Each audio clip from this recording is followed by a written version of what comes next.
तीर्थेश वर्धमान स्वामी के शासन में हमसे विराजते हैं और उनकी यह पावन पीयूष देशना हम सभी के लिए परम उपकारी। अनादिकाल से हमारी आत्मा में जो जन्म, जरा और मृत्यु रूपी रोग लगे, उन रोगों के उपशमन करने वाली कोई परम औषधि है तो वह एकमात्र यह जनवाणी। भव्य आत्मा, व्यक्ति प्यासा तो जरूर है और अपने उस प्यास को बुझाना भी चाहता है। संसार का कोई ऐसा व्यक्ति नहीं है जो प्यासा नहीं है और प्यास बुझाना नहीं चाहता। अंतर इतना है कि हर किसी की प्यास भिन्न प्रकार की। किसी की पानी की प्यास है, किसी की धन की प्यास है, किसी की काम विषय कसाय, पता नहीं कितनी सारी प्यास उसके पास। पर वही भूल कर बैठता है कि जैसे कंठ की प्यास खारे पानी से नहीं बुझती। ऐसा कहते हैं कि जितना खारा पानी पियो प्यास उतनी अधिक बढ़ती है। और कोई समझदार व्यक्ति उस खारे पानी से अपनी प्यास को बुझाने का प्रयास करे तो क्या वो समझदार है? नहीं है। खारे पानी से जब प्यास बुझती ही नहीं है, फिर आप कितना ही खारा पानी पी लेना, प्यास बुझने की जगह बढ़ती ही बढ़ती। प्यास ही नहीं, मात्र इंसान की ही प्यास नहीं, अपनी अपितु अग्नि की भी एक प्यास होती है। आज तक इंसान की पानी से बुझने वाली प्यास तो मैं सुनी होगी, पर अग्नि की भी एक प्यास होती है। अग्नि भी ब्रह्मांड की प्रत्येक वस्तु को जलाने की प्यास रखती है, जलाने की इच्छा रखती है। क्या उस अग्नि में उसकी प्यास बुझाने के लिए घी डाल दिया जाए तो क्या मां प्यास बुझेगी अग्नि की? जैसे इंसान की कंठ की प्यास खारे पानी डालने से बुझती नहीं है, बढ़ती है, ऐसे ही अग्नि की प्यास भी घी तेल डालने से कम नहीं होती, अपितु बढ़ती है।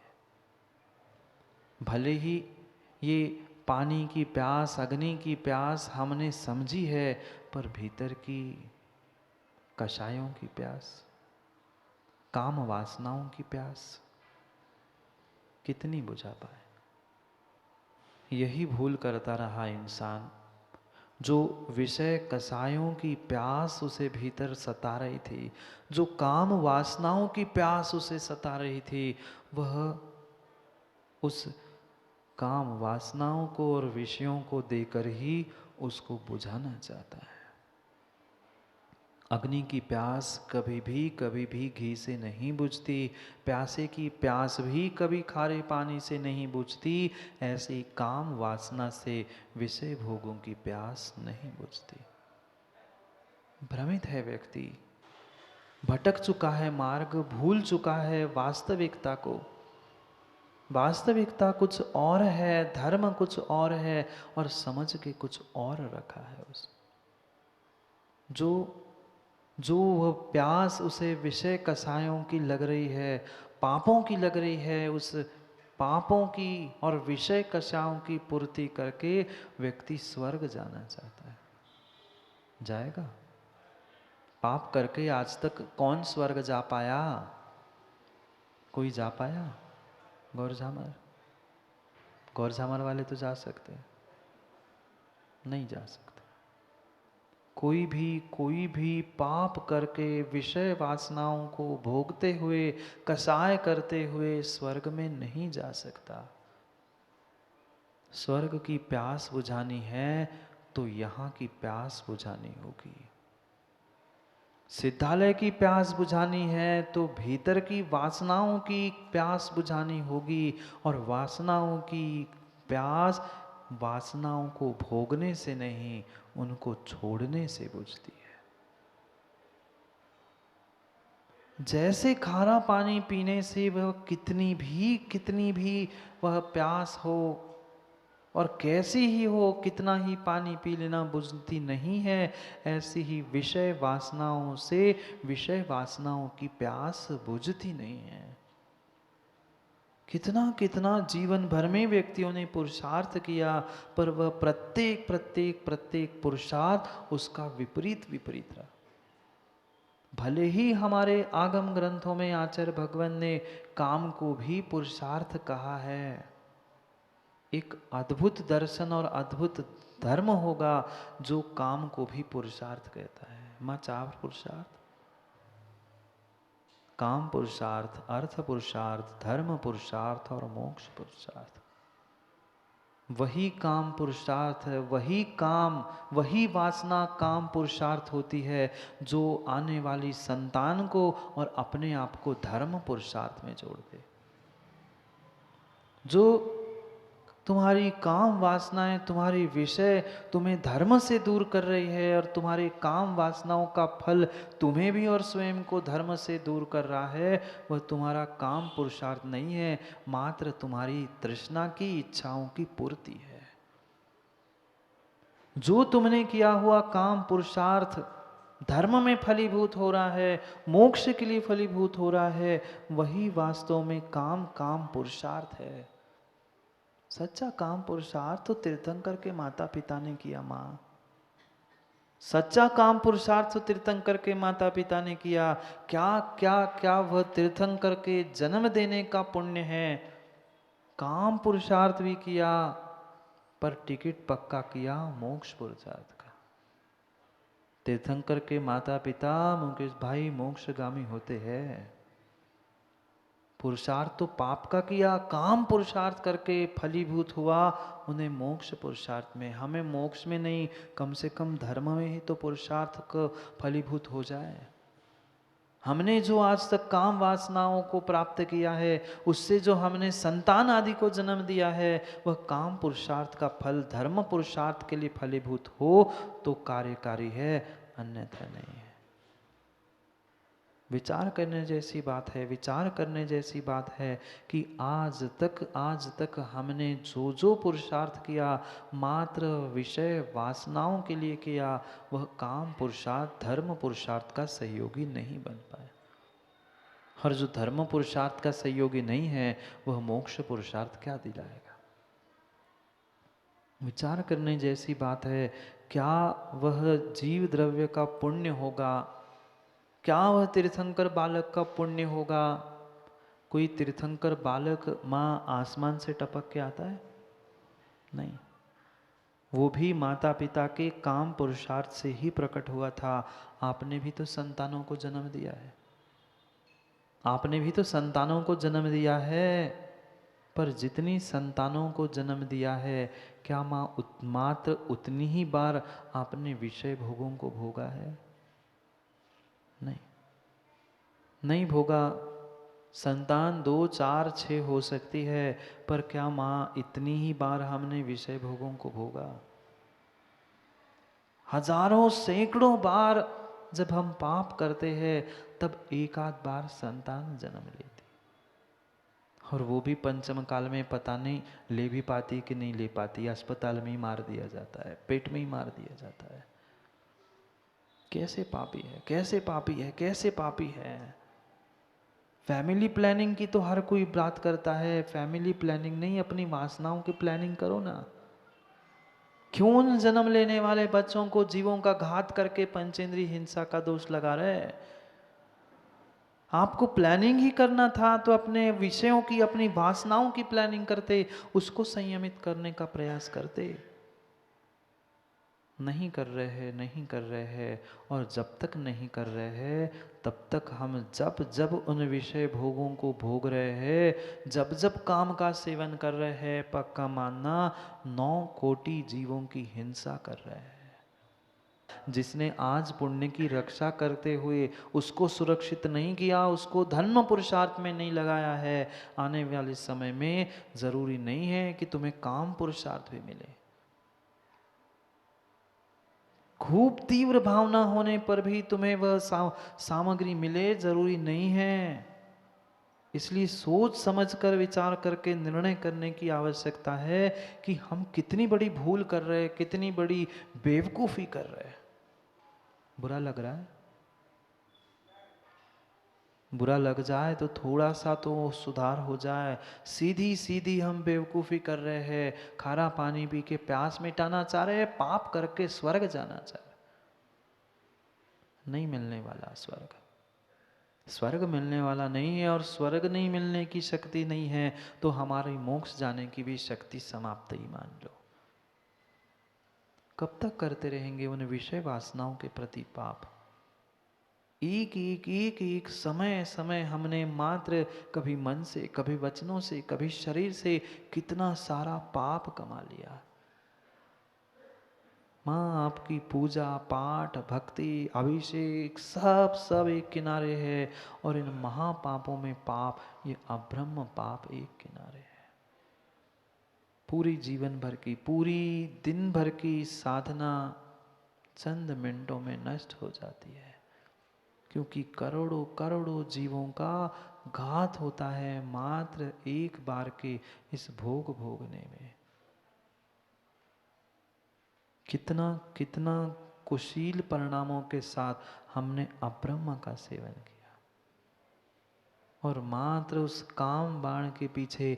माँ पूजा करते ना आप लोग भी कभी कभार करते होंगे शिखर पंडित जी की ना पूजा। वहां तो भगवान से कह रहे हैं काम बाण विध्वंस नाए, काम बाण विध्वंस नाए। कितने काम बाण छूटे, वही चढ़ा रहे हैं भाई साहब पुष्प, और देख रहे हैं काम बाण निरोपाय पुष्पम निरोपामिति स्वाहा। वहां तो काम के बाण घुस गए और भगवान को कह रहे काम बाण निरोपामिति स्वाहा। कैसी परिणति और कैसे परिणाम है, हमारे फल क्या मिलेगा? यहाँ तो प्रभु के सामने हम कह रहे हैं काम बाण मेरा दूर हो जाए, ये काम विषय वासना मुझसे दूर हो जाए, और कोई अच्छा व्यक्ति, सुंदर व्यक्ति, पुरुष स्त्री सामने से निकल गया, पूरे इधर से उधर तक बाहर निकलने तक दृष्टि उस पे, भगवान कहाँ थे कौन थे सब भूल गए। मायाचारी नहीं कर रहे शिखर पंडित जी, मात्र स्त्रियों को ही नहीं, किसी पुरुष, किसी व्यक्ति, किसी को भी पर वस्तु को देख रहे हो, वह आपका ब्रह्म है, कुशील है। एक लंबी सांस ले ली, सुगंध आ रही थी, कहीं फूल, कहीं की सेंट, कहीं की भोजन की भी खुशबू आ रही थी, आपने वहां पूजा करते करते छोक लग गया पोहा को, हो गया कल्याण। कह रहे काम बाण निरोपामिति स्वाहा, अष्टकर्म धूपम, सब सब पूजा धरी की धरी रह जाएगी अगर हमने अपने इंद्रियों को संयमित नहीं किया तो। मात्र कब तक श्रेणिक दादा मायाचारी करते हुए भगवान से झूठ और छल करेंगे? कब तक झूठी रोज रोज कह रहे, रोज रोज सुबह उठ के 1 घंटा कहते काम बाण निरोपामिति स्वाहा, काम बाण, पर भाई भीतर की वासनाएं तो कम हो, तब तो वहां फूल चढ़ाना काम का है। फूल चढ़ा के भी फूल बन रहा है बेचारा, फूल चढ़ा के भी फूल बन रहा है, फूल चढ़ा रहा है, सुमन नहीं चढ़ा पा रहा है। एक बार एक बार एक बार प्रभु के चरणों में अगर प्रमोद भाई सुमन बन के चढ़ जाते तो बार बार सुमन और फूल चढ़ाने की जरूरत नहीं होती।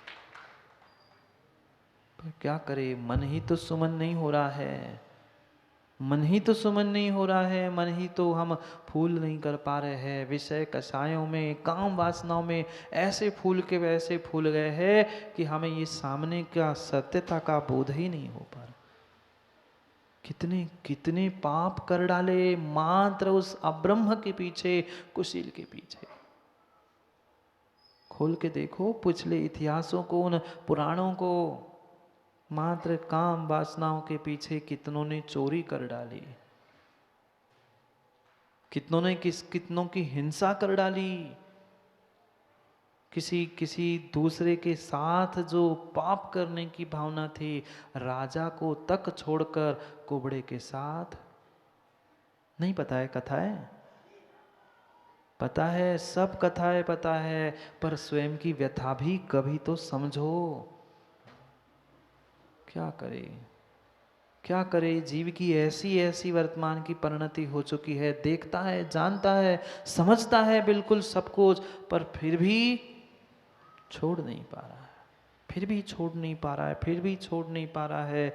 हाथी जैसा हाथी, देखा हाथी को, हाथी जैसा हाथी, इतना बड़ा त्रियंच, जिसको बहुत सारे लोग पूजते हैं, तिलक लगाते, माला पहनाते हैं, वह हाथी को भी अगर पकड़ा जाता है, हाथी भी पकड़ में आता है, तो उस काम वासना के पीछे।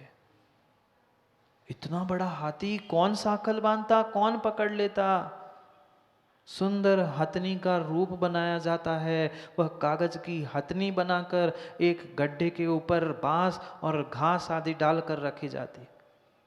जैसे ही वो हथनी को देखता है, हाथी उस काम बाण से व्यथित होकर दौड़ता है पकड़ने के लिए, और जैसे ही वहां पहुंचता है, वो कितना सा वजन उन लकड़ियों में धड़ाम से गड्ढे में, जाल में फंस गया। ऐसे ही तो फंस रहे आज के जीव बेचारे। अंतर इतना है, वो हाथी साक्षात गड्ढे में गिरता है, और ये हाथी का रूप धारण करने वाले इंसान काम वासनाओं से नरक में गिर रहे। अंतर कुछ नहीं है, किंचित भी अंतर नहीं है। इतना बड़ा हाथी मात्र एक इंद्रिय के राग में बेचारा फंस गया, गड्ढे में फंस गया, हो गया पराधीन। अब साखल, अंकुश और इसमें बंधा हुआ है। माँ बुरी तो नहीं मानोगे, और मान भी लो तो क्षमा कर देना, पर परम सत्य यही है। मात्र इधर नहीं, आप भी अपने भीतर सोच के टटोल के देख लेना, हम पराधीन क्यों हुए। माता पिता के घर में भोजन की व्यवस्था नहीं थी क्या? आपको माता पिता स्वयं भोजन करा के खिलाना या स्वयं को खिलाने की, खाने की ताकत नहीं थी? राजेश भाई क्यों पराधीन होना पड़ा? हाथी को भी पराधीन होना पड़ा चाचा, मात्र एक इंद्रिय के पीछे, और आप भी पराधीन हो मात्र एक इंद्रिय के पीछे। बाकी तो भोजन, पानी, खाना पीना, उठना सोना बैठना, ये बाकी चार इंद्रियों के विषय तो घर में थे, पर दूसरे के सामने भीख मांगने मनोज क्यों जाना पड़ा?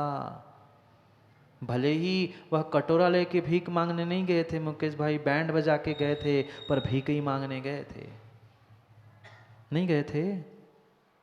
क्यों छोड़ना पड़ा माँ पिता का घर? खाने पीने की व्यवस्था नहीं थी पिता के पास? थी, पर मात्र एक इंद्रिय के राग में उस विषय की पुष्टि के लिए हमें जिंदगी भर का गुलाम बनना पड़ा।